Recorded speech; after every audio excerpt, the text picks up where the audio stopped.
identifying or finding those identifiers within ourselves, but what if we feel that one of our partners might have stress and anxiety? How do we go about maybe getting them the help they need or helping them identify that within themselves?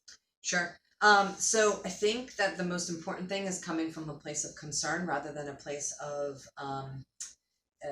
defense or attacking. So we're in a very defensive state of mind right now. We're all on edge and we're very reactive. So if you kind of go at your partner or go at your friend and you're like, hey, look, like you're just depressed, you need to go talk to someone. I'm tired of listening to this.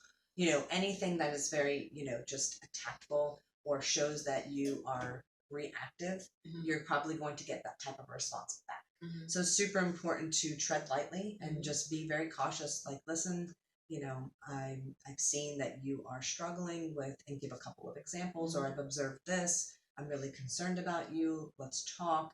Maybe it's time we talk to someone and not just me. I feel like I'm not in a position to maybe help you to the level that you need. There's a ton of resources out there. There are crisis hotlines that you can, if it's like an immediate issue. Certainly if somebody's in danger to themselves or to someone else, you want to get them immediate help, and you can call 911, go to your local ER.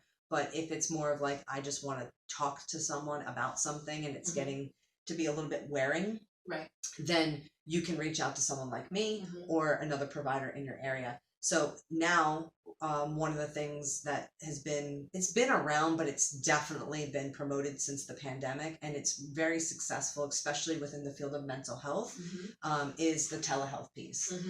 Just about every mental health professional is offering telehealth right now. They will offer it in the state that they are licensed in to be able to provide that service. So for me, I offer it in the state of Florida and in the state of New York. And you can email or call, myself or someone else. How do we get over the stigma of looking at therapy as a negative and using it more as a preventative measure? Well, we're definitely getting there. We're further along with, I think, than we ever have been in terms of looking at mental health. This, if anything, has shown how important it is. And there are so many benefits to it.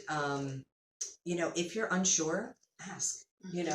There are a ton of things on like podcasts and YouTube about mental health and about therapy.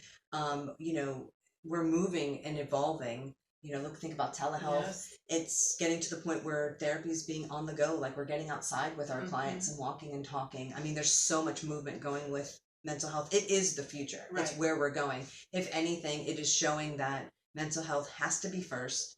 It should be a part of every narrative. Right. And if it were at the forefront of all that we're doing in terms of business, in terms of government, in terms of, how we care for our communities, we wouldn't have as many of the things going on right now that we have.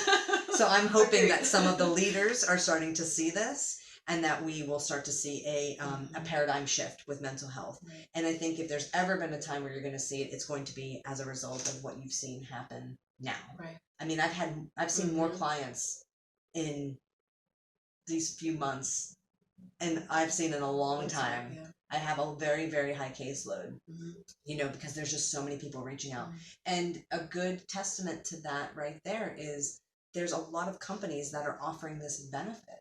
They're saying, here's free sessions. Go take care of yourself. Go talk to someone. And they're encouraging it. That is huge. It is huge. Yeah. Huge. I love that. I'm part of this providership right now that has a list of companies that are doing this. And I am impressed.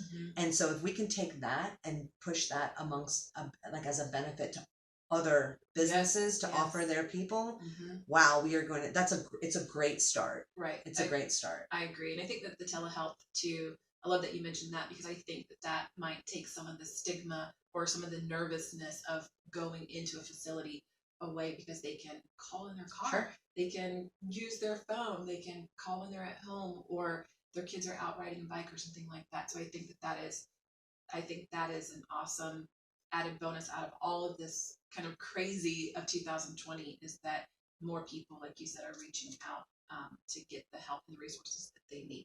that in itself, I think, is a win, right? Oh, huge. I mean, I had more people say, like, when the pandemic first started, because everybody was in quarantine, they had all this time. They're like, well, I had been wanting to go to therapy for the last 6 months, but I've been so busy. And now that I'm home and I have this benefit, I figured maybe now's a good time. I mean, that was constantly the opening line for like a ton of people that I would talk to. And for me, I don't care what gets you here. Right. You're here, that's all that matters. Right. Because then from there, we can help you to see the importance and the value of this, help you to have a good experience, help you to, regain that empowerment that you need to have a self-fulfilling life. And then you'll remember in the future that when something starts to happen, before it gets to crisis mode, prevention is what you'll do.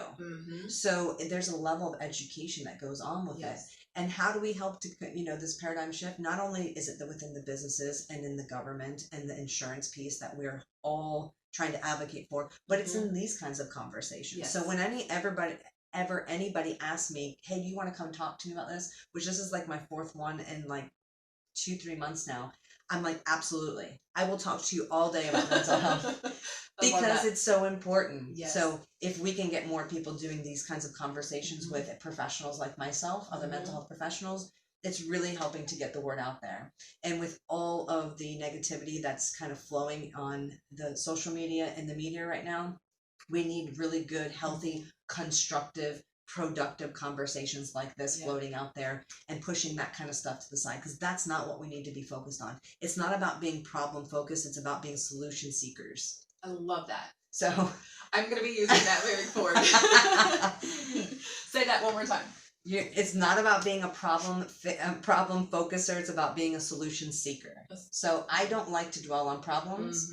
You tell me there's a problem, great. Okay, we've acknowledged that, we've recognized that. Now what are we going to do about that? How are we going to find a solution so we can keep moving forward? We can address it, because if all we ever do is talk about the problem, we're not going anywhere. And that's where people get stuck, and that's where people shut down, because they can't get out of thinking about what's right in front of them. Right. So it's again, empowerment. That's a big word for me. And that kind of goes along with that solution seeking. I love that.